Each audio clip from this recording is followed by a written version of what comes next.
Tuhan sama Allah ini sama. Kalau dikatakan Tuhan itu Allah kita, jadi unsur kata-kata Tuhan dan Allah ini apa?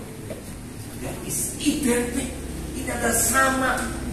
Jelas, dan ini ayat yang kayak gini banyak sekali muncul sejak dari perjanjian lama.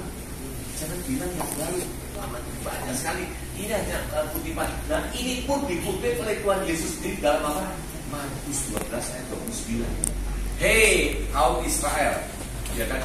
Tuhan itu Allah kita dan Tuhan itu hanya satu. Nah, itu maksudnya di situ.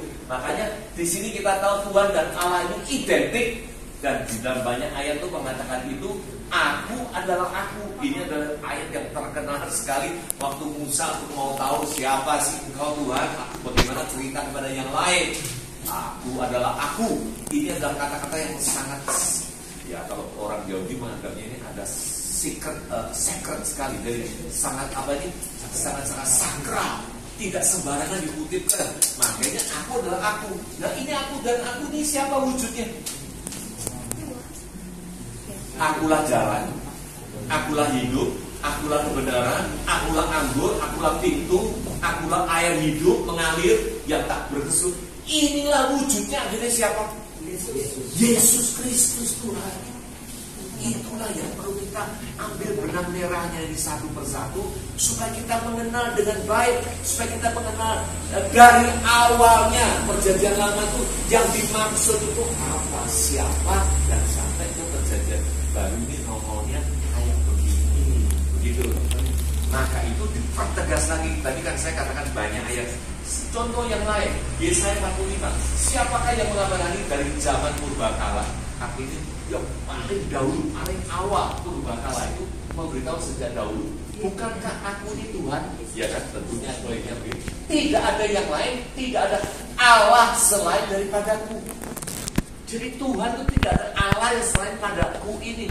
Yaitu Tuhan dan Allah itulah identik. Artinya kan begitu. Tidak ada yang lain loh, tidak ada oknum yang lain. Nah, terus di sini Allah yang adil juga. Allah yang adil dan juru selamat. Who is juru selamat? Siapa di Savior kita? Yesus Kristus. Tidak ada yang lain, ya kan? Kecuali aku. Wah, dipertegas lagi terus begitu.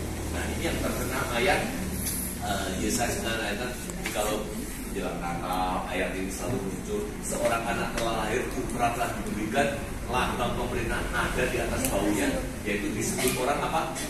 Penasihat ajaib. Apa itu penasihat ajaib? Siapa itu penasihat ajaib? Yang selalu menuntun, menggiring kita.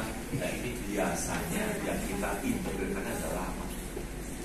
Roh yang memimpin kita, ya kan?